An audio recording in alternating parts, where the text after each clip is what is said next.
Hello there, YouTubers. Gotta sit down, the old man getting wore out. It's kind of a follow-up after the show. Today is Monday. Been raining pretty good Saturday night. Sunday it rained all day. Supposed to be, it just stopped raining here a little while ago. And then there's supposed to be another rain with floods this afternoon. It seems like it's feast or famine around here. A couple days ago it was so dry you couldn't get anything done. But we got the show off and it didn't do too bad. There were a lot of stuff going on in the show that the people, you guys don't really see. And then there's a few people that kind of leave nasty comments. They go, oh, you know, this and that and this and that and this and that. That mill up there was put together by an old timer, good guy. They got that in a basket case. And back then when he got it, probably 50 maybe or better years ago, there was no get on the internet and find this information, get on the or call anybody. It was just kind of wing it along. So that mill was put together with a wing and a prayer. And as the years went on and went on and went on and different things broke on that mill, he fixed it the way every farmer fixed it. Just get it so it works and that'll be fine. And so now putting it together without any figures on how it goes together, just from what was there, because I'm pretty sure he got it and it was a pile of steel, because these came on wood and you could buy them on wood, but most of the time when you bought them all the wood was rotted away, and I think that's how he got that. So he put it together the best he could, because there was no information on it back then. You know, the information was, you know, few and far in between. So anyhow, then it got moved from his place to my house and it's set for, I don't know, 3 or 4 months, I have no idea. And then it went from there up to the farm park, where a bunch of guys that don't even know what a sawmill is put it together. They did the best they could. Well, it's kind of, it ain't right. I don't know how to tell you. And it ain't just wrong in one section, it's wrong in a dozen or better sections. Not on just, if you go by the book and you go by how those guys did it and all this stuff, and I'm not blaming any particular person, or even, it's just the way it was. It's just the way it is. So then to top that off, it's a mill that sits out in the middle of a field. It's under a roof, but it sits out in the middle of the field for a year, and anybody that comes and visits the farm park yanks it, moves it, does this, and then we go up there a year later, everything's kind of rusted up. You can cover it up the best you can, you can oil it down the best you can, but we get it a year later, the weeds are grown up, and we get it back so it'll do a mill. It only runs maybe 4 days a year. I don't really have the time to go up there and work on it, and I'm the closest person to it. It's about a half-hour drive if the traffic's bad. You can get there if the traffic's real good in 20-25 minutes, so it's not really a bad run. But then you get up there and it's just like working on any of these mills. You go, oh, I need this tool, I forgot to bring it. So then you're spending a day loading all the tools up, and I guarantee you can load up every tool in my toolbox, and you get up there and then it would be another one that you don't have. And Jeff lives, tack another half hour on to Jeff, and tack another half hour on to Mike that was there. And what you got is try to come together and figure out what's going on. So that's kind of what's going on there. There's no real log ruler on there. The one guy commented about, you know, why does he got to get his tape out every time? Number one, the mill, when you set it, is so loose that it doesn't set right every time. That's if you're setting to the pin. The lead babbits in the yokes on the thing are just flat wore out. Then you got the fact that they messed with the log rule, which isn't much of one. That was all kind of handmade, and that was over 3/4 of an inch out when they start measuring it and then looking at it and measuring it and looking at it. The pins, they mess with those little shims in the back, and you try to remember where you left it the year before and put it back that way. So there's a lot of nonsense that starts to show up after you start sawing. Now we put the belts on there, but you can see on this mill here, okay, I haven't had the belts on for, I don't know, maybe a week. And see how they're starting to rust in there? Well, if you get a year of those belts off up at that show, that's so rusty, and that makes those belts grab so hard that you can't believe So even though they made the belts were an inch longer than the original ones, they were too grabby. Anyhow, that's enough on that. This one's got that roller on it that I made. We got to do something up there because that's a runaway carriage. But all this piece was fabricated up at that other mill. This piece was fabricated. The ones at the back were all fabricated. So they're all the wrong height, and that's just the way it is. Boy, that shows awfully shiny on there. I don't know. Maybe I'll put you up here. I'm pulling the teeth out of this because they just weren't what I wanted. And the people at the place that I bought the saw, boy, that just doesn't show. Maybe that's a shiny saw. Anyhow, I'll be taking the teeth out, and I'm sending the shanks up to get the shanks I want. So I thought you guys might like to come along for me taking the teeth out. Now, normally you take one shank out, you put another shank in. You take one tooth out, you put another tooth in. You don't go taking them all out at once. But this is a brand new blade, and I really don't have any choice in that. So that's why it's going the way it's going. Now I put a bar across here. Look at that. It's going on its own. I put a bar across here. Just makes it easier for me. You guys can do it any way you want. This is what they call a speed wrench. I don't know. We use it down at Jeff's. Now, these generally roll out a lot easier than they roll in. And I'm hoping that I don't lose more down into the sawdust pit. I already lost one, but I knew how to find it. I wish this thing would stay in place, but it's just one of those.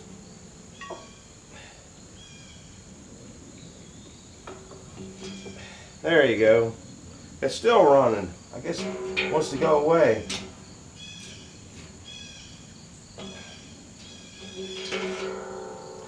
So I got to take 50 teeth out, 50 shanks out.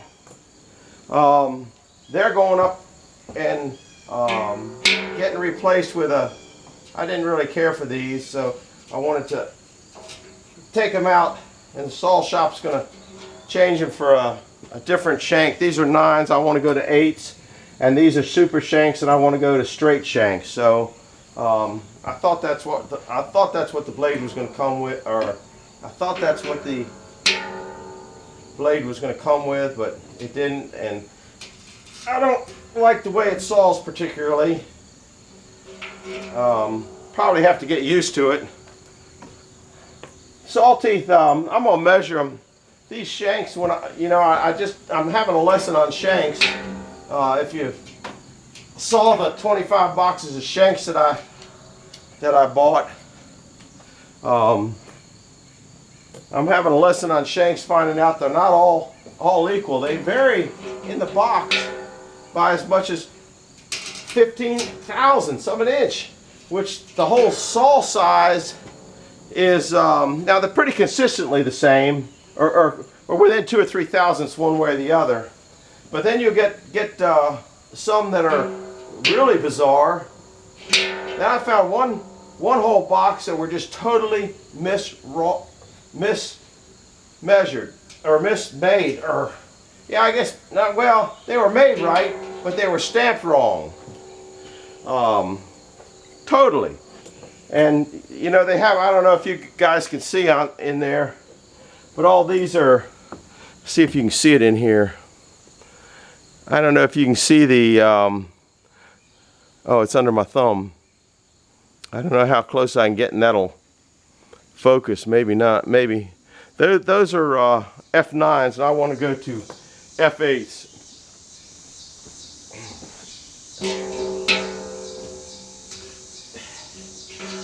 And they're really not in there that solid. I thought well, they always come out easier because the way they, that's just what they do. They come out easier and they go in, because when you're pulling it this way, it's making that ring collapse. When you're pushing it the other way, when we were putting them into Jeff's, it makes that ring expand. Oh, there goes a tooth. Well, while I still think I know where it's at, oh my goodness, it's I think I got it. It was down there. I need a longer magnetic stick if I keep dropping those. It's pretty hard to hold on to that stuff. Put that back so it's nice and hunky-dory, I guess. So after I get this done, packaged up and sent off, well, I'll probably I'll take that back. After I get these out, what I'm going to go to next is take the starter out of the 671, because Murphy was around too much last week. That starter that I got back isn't working. It won't disengage out of the doesn't seem to want to disengage. I don't know how.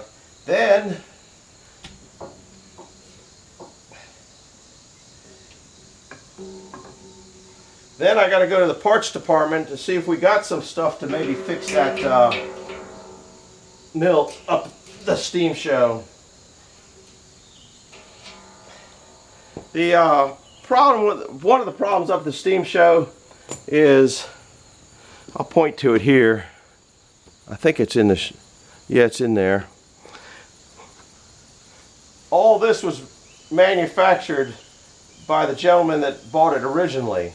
I put this on there. That's part of my how to make a neutral thing. But there's no neutral on that mill up there at the Carroll County show. It will not stay in neutral, and that's for from Frick, and that's all missing on that mill up there. So it's what I call a runaway mill. It takes off. Wow, that one was tight.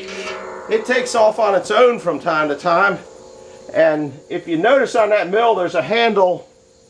I don't know if you can see me in here. There's a handle over here on a big gear. You might catch it in some of the videos up there. And that was to, once you have the carriage where you want it, you engage that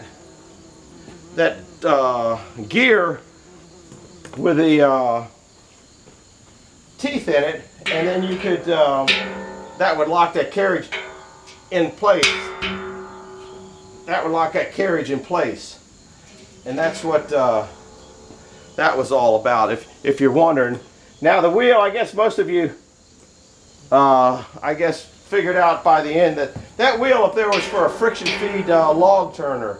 That tire, that wheel that's on there, I think I mentioned it, and maybe somebody missed it, and but that's what that was for.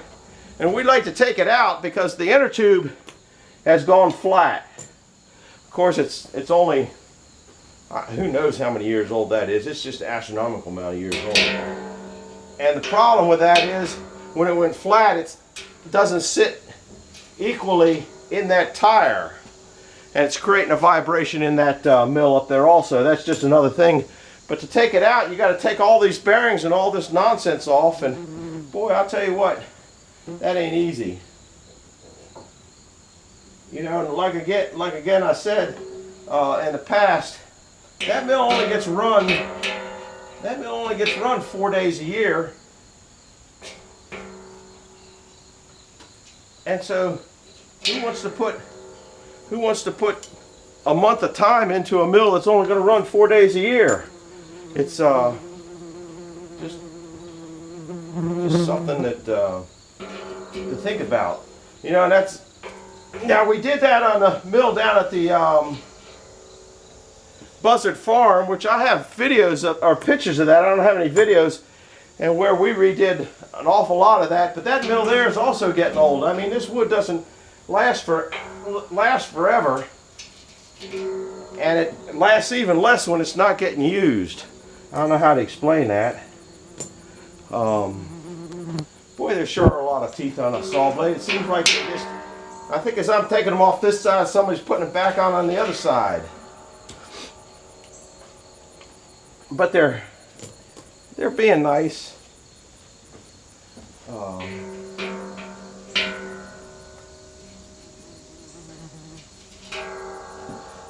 Anyhow, so the next thing I'm going to do is go to the parts department, see if I can find, I need 1, 2, 3, 4 of these things. This is in the parts department. This is 11, I think it's 1149, 1148, 1148, and 1147, I think is the number on those pieces. And when you buy a mill like this one here, first thing you do is go out and buy another one for parts. Well, I've had this one, haven't broken those parts. I guess as soon as if I donate them up to that mill, that'll probably be the day that I get the parts. And you know what, if you can see this, that in the parts book I think was 30 cents back in 1938. 30 cents for that. I think a whole mill might have been 550 bucks or somewhere around there. They weren't very expensive.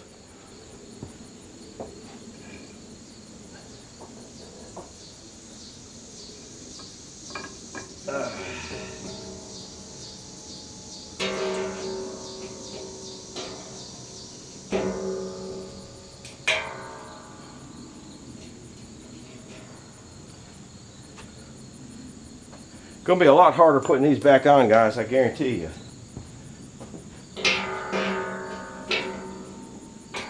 And then another thing I gotta do, no, I didn't lose that tooth yet. Almost lost the shank though. Whew. Got lucky, caught it. I got to, I don't know whether you can see that in the picture. See the sawdust? I don't think you can see it. Sawdust drag, I was cleaning out underneath there because I've been having to go crawl in the sawdust bin lately. And it's gotten so wet with rain, that sawdust is so heavy. The hydraulic motor and pump on this thing came out of an old orchard sprayer. That's what drives that sawdust thing. I was at an auction and bought that whole mechanism. Well, I bought the whole orchard sprayer for 20 bucks. There were no buyer premiums back then. There probably wasn't even tax back then. Who knows?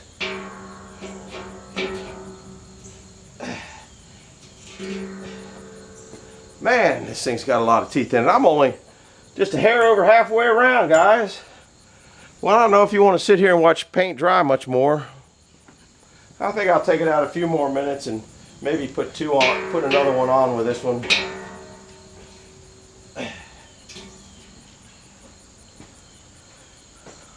Like I say, normally you would take, if you like changing your teeth, you take one out at a time. Now, what you're striving for kind of here is this is what they call a 6-7 saw. So it's 6 thickness here, it's 7 thickness up here, or maybe it's 6 there and 7 here. I don't remember. I forget stuff, so much stuff. And then you want the next size up. I guess this is a 7 up here because I want an 8 shank. The shanks never touch the wood. They never touch the wood. The saw, and you want a tooth. You want a tooth that's the width. So you have about, I think they want 50 thousandths between the saw plate, the gap between each side. So whatever that plate is plus 100 thousandths, that's what size teeth you want. If you're trying to figure out what size width teeth you want, it's not. And I missed one. It's not always just what you think.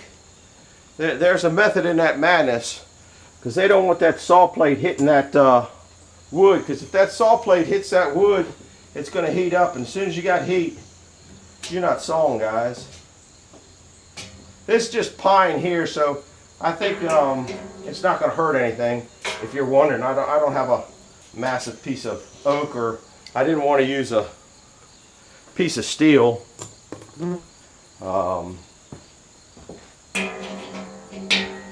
Clouds are starting to come in already. They say it's going to be a heck of a rainstorm here again this afternoon,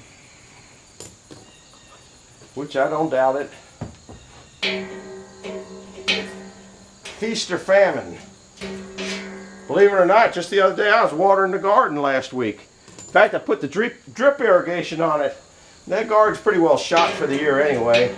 But I think it was shot, half of it was because of my fault, because I let it get too dry. Used to have a big irrigation system here. Used to irrigate 5 acres back in the good old days. That was before YouTube. Actually, the redoing of the mill that I got photographs on Well, I was into YouTube, but I didn't know how to. Once upon a time, I figured out how to download pictures, and I can't, for the life of me, figure out how to download pictures anymore. Somebody told me how to do it, but then they said, well, you take your cell phone. Well, got me out there because I don't have a cell phone that does that. Oops. Guess we'll start there. How many more teeth? I don't have too many more. I guess I'll take you along for the ride. We're just about there. Or maybe I'll wrap it up. Let me see what kind of time we got. I don't want, you know, this is like paint dry. If I could fast forward through this, I got what, 5 more? I guess you could put up with me for 5 more, can't you?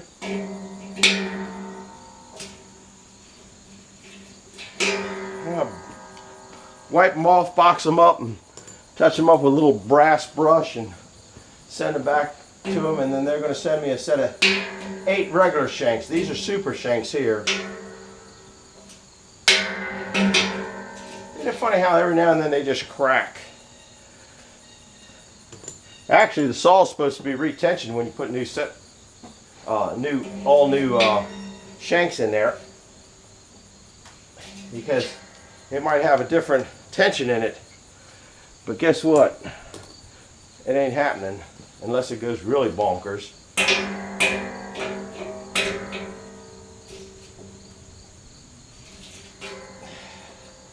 Down to 2 more.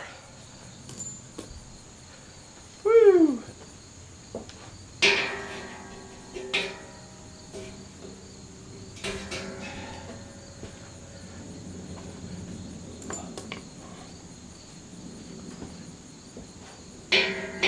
I guess I didn't say that it's the pulleys that have the friction on them that get down to bare metal. There we go, we got it all out. Pull you back down here. You're up on in the area. Those pulleys up there are the ones that all the friction is. So the paint that I put on them is wore off. The same with here. There's not as much friction here. These are more exposed to rain, but see, they're not even rusting. That's I can't turn that. That's goes through a gear here and goes out to the drum shaft over there. So this is what a pile of shanks looks like, and teeth. I'm gonna put them in that old box just to carry them up the house, and I'll put them in a baggie. I got to wipe them all off. So anyhow, that's it from rainy Mount Airy. You know, I'm not real sure. In fact, I'm positive now. Can you see that cable that I put on there? I doubt that you can see it. It looks like it's bowed down. So that thing has been coming this way, which is kind of interesting. I did not see that coming.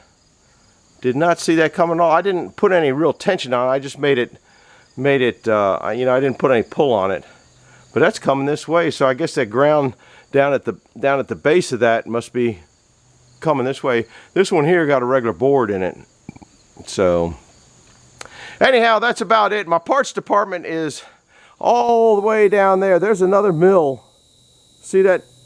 I'm sure you guys have been down there before. Of course, you won't be able to see my finger. There's another double lot mill in that barn down there, but no wood on it at all. It's just all pieces. So I'm gonna pull them out and try to figure out what the boys want to do up at the farm location. Now I'm gonna zoom you back in. Look at that mosquito trying to get on me. Oh, kind of rude of him, isn't it? I gotta change my number up there. Now, do you remember another thing? You remember, okay, that's my magic number, but now I got a bigger blade, 4 inches bigger diameter, so that'll change the 1 to a 3, which you only get half of it because it's got to get around that collar. See that collar down there? You're sawing above the collar. Now on Mark, if you want to see some good sawing, run up to Mark Galici. His mill is set up. He set it up when they put that in there, so he's not working on it every day before he saws, but he's still got maintenance to do on it, and you still got to check things and that kind of stuff. But what he told me, which I didn't know, is on his mill up there, okay, the beds are up higher, or actually the track is probably up higher. So when he has those turtles hanging down or male logs, it gives him a little bit more leeway on it. So that's why you'll see when I put the 23, my number will be up there. His is 22 on the magic number, but he's got a 56-inch blade. Okay, this one here is going to be a 54, but I have 23-inch clearance. So that's, if I did the math real quick in my head right, I'm just rambling. But if you're trying to figure out how come this will be a 23-4 and Mark has got a 56-inch saw and he's only got 22-inch magic number, that's why they set the beds up higher or the track up higher. I don't know exactly what his method was. Maybe that's just the way Edmondsman had it set up, because that was a high volume mill. And then you don't have to worry about those little things hanging down, because if they're hanging down, okay, they get caught on, see the big collar nut on the outside and the collar on the inside, and it'll get hit on this stuff. So they get it up higher to get that away from that. So anyhow, that's it from the 00 mill. Now I'm going to go up and start pulling the starter off the number 1 mill. And I think I'll let you guys, I'll give you a break on that one. So hit the like button, hit the subscribe button if you want, and if you want to see what's next in the step up here, hit the bell button and it'll tell you when I drop another movie on. We'll see you later. Bye-bye.